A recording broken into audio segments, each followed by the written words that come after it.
Today we are welcoming a rock star of the embroidery world, Richard McVetis. A lot of you are his groupies out there from all around the world. Thank you. I'm slightly embarrassed already. I've gone all I'm blushing. That's good. I've never been introduced as a rock star. I think I approached it with no information about it at all because I'd never really been conditioned to understand what embroidery was. When I grew up in South Africa and even in England really, I wasn't really exposed to craft at all, so I didn't really understand the process.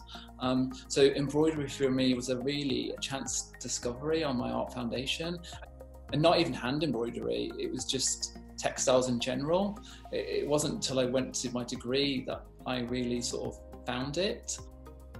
What I love about embroidery is the back, and actually you can see the history of the mark. Right, yeah. The idea that you can understand where that mark has been before that, and you can't get that with a drawing. You know, there's a history. You're recording the action of the hand on the reverse stitching. You know, embroidery was a sign of power. You know, you could, if you were rich and powerful, you were the only one that could afford to embroider huge tapestries and things like that. So, you know, that embroidery was art. It hung in castles and everything. So I don't have anything, you know, I think embroidery is art, and I think it should be considered an art form. I spoke to someone quite recently, and they said that I was quite masochistic about my work because I like the pain. I almost inflict the pain on myself with the amount of work that it takes.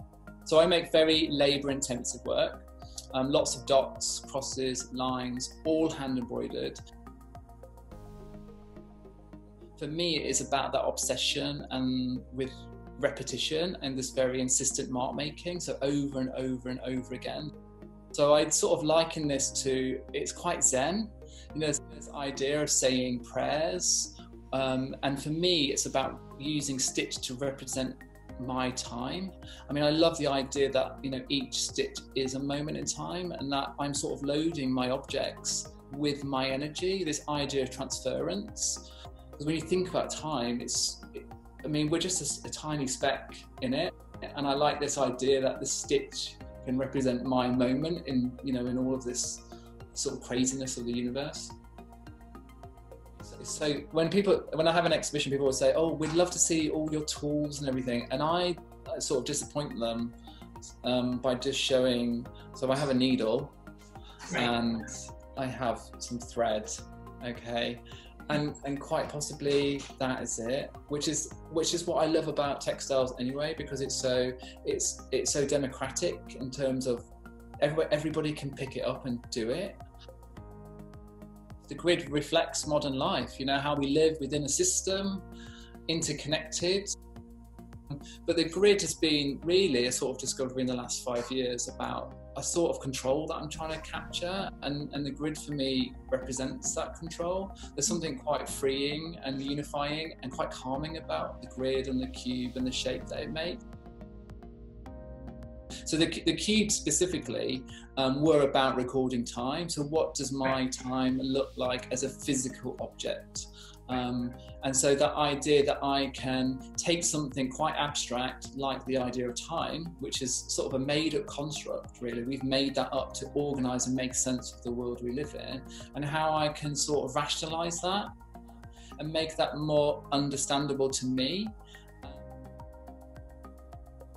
That work actually is called Variations of a Stitch Cube, and it was named after a work that I saw by Loewe, which was Variations of an Incomplete Cube.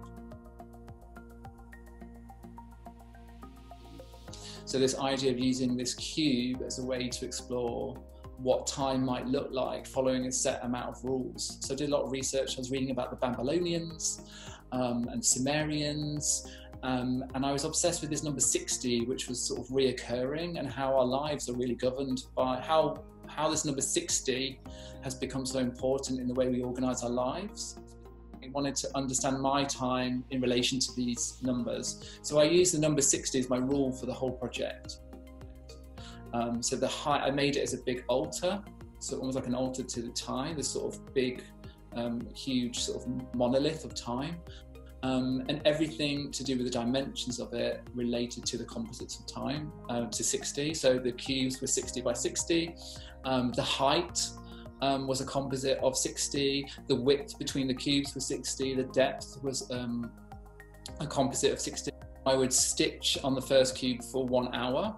And then on the second cube for 2 hours using the same process, and then working in increments of 1 hour. So 1 hour of stitching, 2 hours of stitching, 3 hours of stitching, 4 hours of stitching, all the way up to 60 hours of stitching. I started it the other way around, started at 60 and worked my way down, but I stupidly started at 1 because I thought it'd be easy.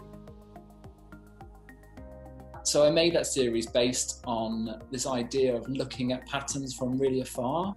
And I'm very interested in sort of mapping us at a very micro level, so looking at the floor, looking at patterns, textures, this idea of time through material change. But then I was very interested in the patterns that we create at a very large scale and our reaction and how we sculpt and mould the world around us. But what I loved about that piece was seeing a city that I live in from that distance. I think it gives you a certain perspective, actually tiny, and actually problems can seem a little bit insignificant in comparison to the scale of the rest of the universe. And I think that's quite a nice way to think about right now.